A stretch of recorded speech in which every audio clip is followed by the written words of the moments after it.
Bienvenue sur mon podcast L'onglerie de Cynthia. Aujourd'hui, on se retrouve pour un nouveau format de vidéo. On va tester le format podcast. En fait, dans ce format, ce que je souhaite faire avec vous, c'est tout simplement raconter, débattre aussi sur certaines thématiques, parce que j'envisage d'avoir certains invités ou certaines invitées pour traiter différents thèmes. Toujours par contre en relation avec les ongles, puisque ce n'est pas une surprise, mais moi, ma chaîne YouTube, c'est essentiellement axé sur les ongles. On va pas débattre de tout et n'importe quoi, ce sera toujours avec cette idée principale-là. Aujourd'hui, je voudrais commencer par traiter un premier thème. Donc la thématique, c'est tout simplement comment j'ai débuté euh, le fait de faire mes ongles, tout simplement. Donc comment je suis arrivée au début pour arriver à aujourd'hui, mon parcours en termes de ongles. En gros, ça va être ça la thématique de ce premier podcast. Alors pour tout vous expliquer, mes ongles en fait à la base, j'étais pas du tout quelqu'un qui s'intéressait à tout ce qui concernait les ongles parce que tout simplement à l'époque, bon, je suis pas si vieille que ça mais quand même, à l'époque tout ce qui était onglerie, ça avait une petite connotation. Et je pense que ça serait aussi un bon thème à aborder ensemble, tout ce qui est connotation des ongles dans le passé à de nos jours. Dans le passé, on se comprend, on va pas retourner non plus jusqu'au Moyen-Âge, mais voir un petit peu voilà, comment ça a évolué avec le temps. Donc il faut savoir que moi j'ai commencé mes ongles, j'avais 12-13 ans à peu près. Je me rappelle que j'avais ma cousine qui faisait ses ongles tout le temps. Elle était toujours ultra apprêtée et ses ongles faisaient partie donc de son apparence et je trouvais que ses ongles étaient super beaux. Ma mère aussi faisait toujours ses ongles, malgré qu'elle soit dans le milieu, à l'époque elle était dans le milieu médical. Faut savoir que c'est interdit dans le milieu médical, mais dès qu'elle finissait le travail, elle remettait son vernis, elle avait des longs ongles tout simplement. Bon, en gros, ce sont les deux modèles que j'ai dans mon esprit en étant une jeune enfant, préadolescente au niveau de l'onglerie. Donc ce qui m'a attirée là-dedans, c'était le fait que ça rend la main plus belle, d'après moi. Et je me rappelle que John, mes 12 ans, quand j'ai dû faire le pas et demander à ma mère, parce que à l'époque et aujourd'hui encore, il y a beaucoup de choses que je demandais à ma mère pour savoir un petit peu ce qu'elle en pensait. Surtout que, comme je le précise encore plus particulièrement dans le passé, le fait d'avoir des ongles, c'était un petit peu voilà une connotation assez étrange. Donc moi, je souhaitais simplement mettre du vernis classique et pas partir dans l'extension d'ongles ou quoi que ce soit. Donc j'avais demandé à ma mère si elle était d'accord avec le fait que je puisse mettre du vernis. Et elle m'a dit oui. Donc j'étais en cinquième, je me rappelle. Donc à ma grande surprise, ma mère m'a dit oui. Donc j'ai commencé à mettre des simples couleurs, vernis classique. Je mettais du bleu, du rouge, parce que mon premier vernis c'était le sien et elle mettait tout le temps du vernis rouge. Donc j'ai commencé à mettre du vernis rouge sur mes ongles de main. Et en gros, c'est parti comme ça. Et comme je vous ai dit, avec l'influence de ma cousine, elle s'appelle Audrey d'ailleurs. Donc je voyais qu'elle faisait quelques motifs sur ses ongles. Donc je m'en suis inspirée. Et c'est là où j'ai commencé à créer des motifs avec le vernis classique. Donc il faut savoir que le vernis classique, pour pouvoir faire des couches et des couches de vernis, il faut toujours attendre la phase de séchage qui peut prendre du temps. Donc si vous allez sur ma page Instagram, vous allez le voir, hein, mes premières réalisations jusqu'à peut-être 2019, peut-être 2018, c'était vraiment que avec du vernis classique. C'est comme ça qu'en fait j'ai pris la main en utilisant des pinceaux que je trempais dans mon vernis classique, j'attendais que ça sèche et je changeais de couleur pour faire mon autre motif qui allait au-dessus de mon vernis classique. Et d'ailleurs, même quand j'y repense avec le recul, je me demande vraiment comment j'ai fait pour pouvoir faire autant de motifs avec du vernis classique parce que la patience, ça il en faut. J'utilisais même du scotch pour vous dire pour pouvoir faire des belles lignes droites, etc., etc. Parce que c'était pas, j'utilisais même pas de pinceau à bout fin, biseauté, tout ce que vous voulez. J'étais vraiment à l'état brut. On n'était même pas dans les années 2000, 2010, pour vous dire. Donc voilà. Donc c'est comme ça que j'ai commencé. Je me suis fait la main. Je m'inspirais des choses qui venaient de ma tête, tout simplement. Le vernis classique, pour moi, ça a été quelque chose où déjà à l'époque du collège, il n'y avait pas beaucoup de filles si j'abuse pas, franchement, il y avait peut-être deux, trois filles qui faisaient leurs ongles et encore, les autres filles qui faisaient les ongles à l'époque où moi j'étais au collège, elles étaient déjà dans un vernis plus évolué. C'était pas du semi-permanent, c'est carrément du vernis en gel avec des extensions.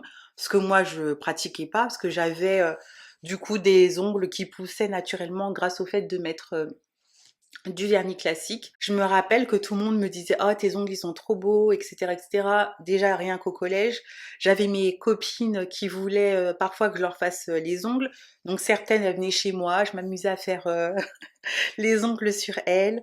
Donc voilà, en gros, les prémices de Cynthia Nail Art, c'est vraiment ça. Et après, donc le temps a passé, j'ai continué à faire mes motifs, etc., etc. Et je crois que c'est dans les années 2015 que j'ai décidé d'ouvrir mon compte Instagram. Parce qu'il faut savoir que mes créations nail art, je les mettais sur mon compte Facebook. Voilà, parce qu'à l'époque, c'était Facebook qui était à la mode. J'avais un album ongles ou nails ou je sais plus trop quoi. Et après, quand Instagram a commencé à prendre le dessus, c'est là que je me suis dirigée sur Insta et que j'ai commencé à poster mes ongles. Donc j'ai commencé en mettant édition 1. C'est pour ça qu'aujourd'hui vous voyez édition 200, je ne sais trop quoi. Donc en gros, c'est chaque nouveau motif que je faisais, il avait son édition. Donc sur Instagram, j'ai commencé à poster mes premières photos d'ongles avec une qualité à l'époque qui était une très bonne qualité et aujourd'hui quand on revoit les anciennes photos, bah, la qualité est médiocre tout simplement parce que bah, la technologie, les qualités d'appareils photo, etc. évoluent avec le temps. Donc sur Instagram aussi, c'était pas du tout la même chose. Je pense que vous l'avez tous remarqué. Avant Instagram, tu mettais une photo et l'algorithme était super bon. Donc c'est comme ça que j'ai commencé. J'ai posté mes photos par-ci par-là. Et je me souviens que ma toute première collaboration, c'était avec la marque à l'époque qui s'appelait Miss Europe. C'est la marque qu'on peut retrouver parfois dans les magasins style B&M, dans les magasins style Jiffy, Trafic. Vous voyez les petits vernis qui sont mis un petit peu partout. Même à, je crois qu'on peut la retrouver aussi à Stocomanie, il me semble, et je suis presque sûre. Et donc c'est cette première marque-là qui m'a contactée pour faire une première collaboration. Donc il faut se dire qu'à l'époque, ouais, tout ce qui est collaboration, Insta, influenceur, on n'est pas du tout là-dedans. Donc où c'est les prémices, où il n'y a pas le flop avec les influx voleurs ou quoi que ce soit, on n'est pas du tout là-dedans. Donc du coup, j'ai été contactée par cette marque-là, qui aujourd'hui s'appelle plus Miss Europe, elle s'appelle NS Cosmétique ou NS Makeup, je sais plus, mais c'est un N et un S en tout cas. Ils m'ont contacté pour me proposer de m'envoyer quelques vernis pour faire des poses avec. Donc à l'époque, j'avais été super flattée, j'ai tout de suite accepté. Moi, c'était le but, comme aujourd'hui, hein, je suis pas là vraiment dans un but financier précis, mais c'était de m'envoyer leur vernis. Moi, je teste puisque c'était ma passion, c'est toujours ma passion. C'est pas mon métier, mais c'est ma passion. Donc j'avais testé leur marque de vernis comme ça. Je me rappelle qu'ils m'avaient même envoyé des produits make-up.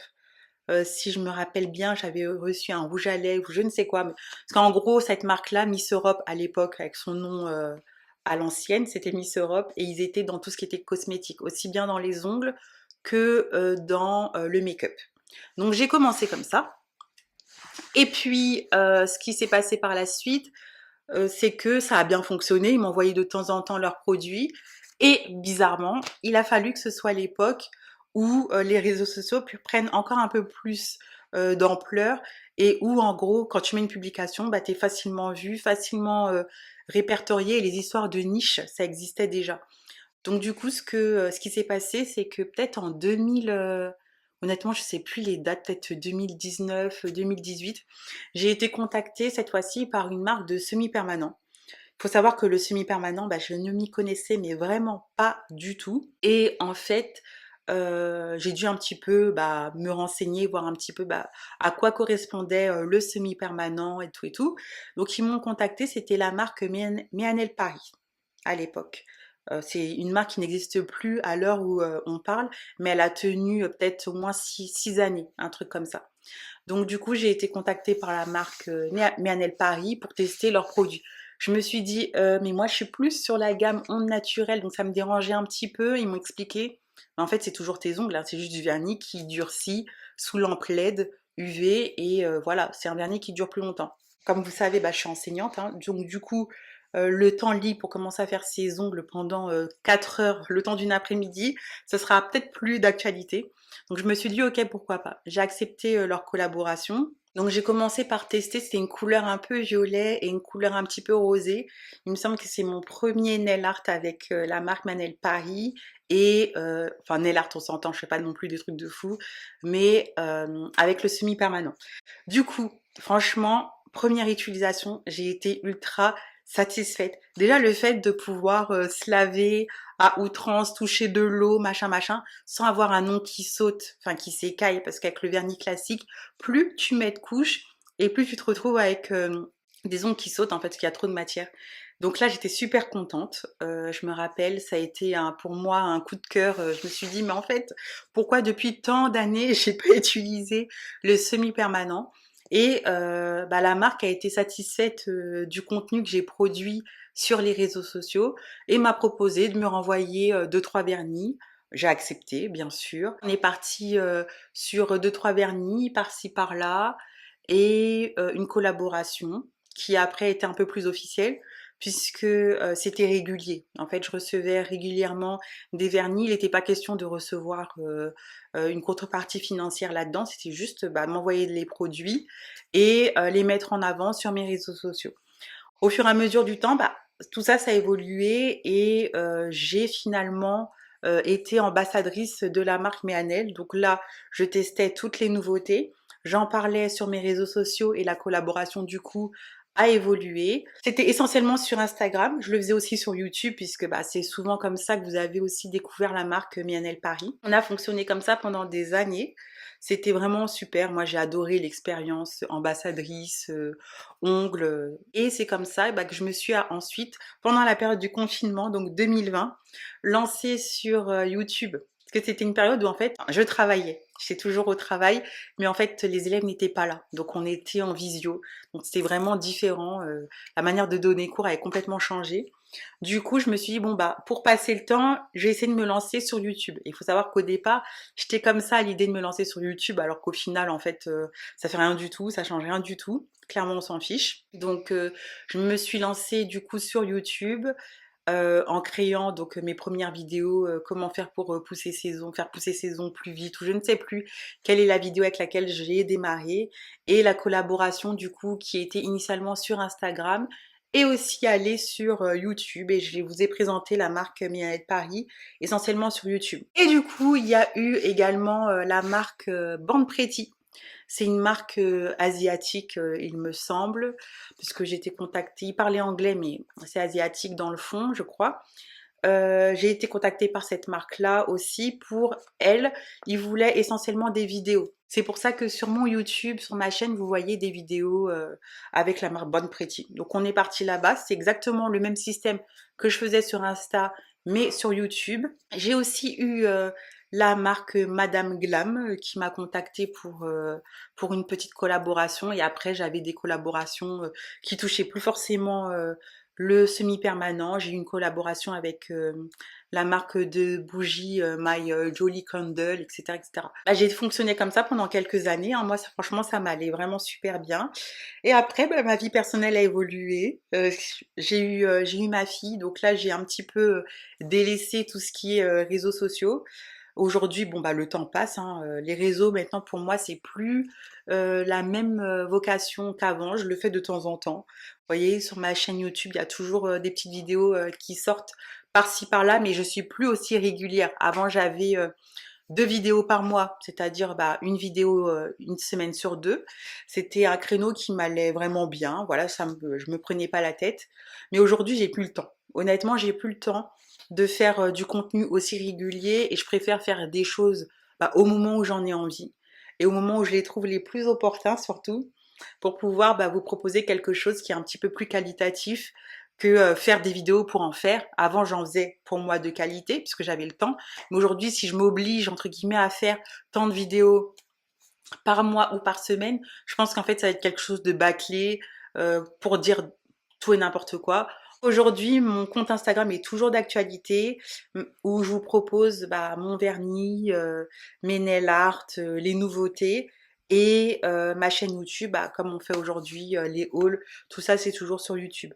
Donc aujourd'hui, la marque Mianel Paris a fermé, elle n'existe plus. J'ai pas eu spécifiquement d'informations plus précises que vous tous, hein, parce que j'ai eu énormément de messages sur Instagram qui me disaient mais Cynthia, la marque n'existe plus, comment ça se fait, etc. Bah écoutez, jusqu'alors j'ai pas eu d'explication concrète et du coup j'ai dû me rabattre sur d'autres marques. Et c'est pour ça que bah, dans ma dernière vidéo, je sais pas si elle sortira déjà quand je vous posterai ce podcast-là.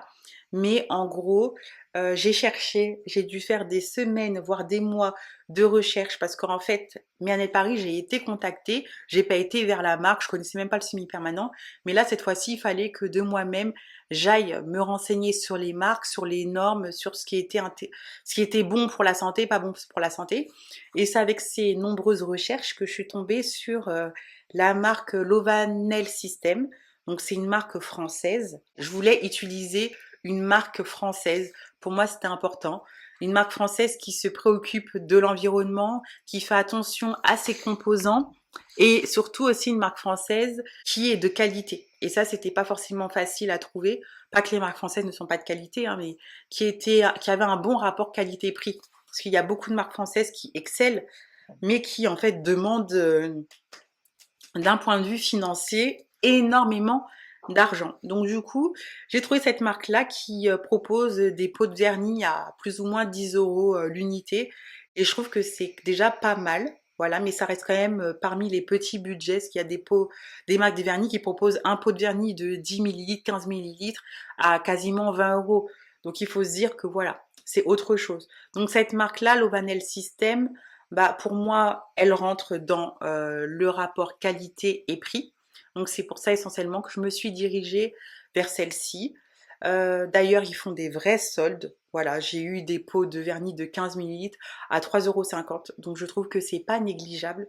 Donc voilà, mon aventure nail art au niveau du semi-permanent continue. Donc pour toutes celles qui continuent de me suivre, notamment sur Instagram et aussi sur YouTube, et pour celles qui arrivent sur YouTube, vous allez continuer à retrouver des contenus qui concernent les ongles avec le semi-permanent, parce que je compte pas du tout retourner au vernis classique. La marque Lovanel System, elle est bien pour ça, puisque en plus elle est aux normes au niveau des composants, notamment pas de TPO à la réglementation qui arrive pour la fin du mois d'août, le début du mois de septembre. Les vernis sont déjà aux normes et franchement, ça, je trouve ça au top. Donc voilà pour ce premier podcast. J'espère que celui-ci vous a plu.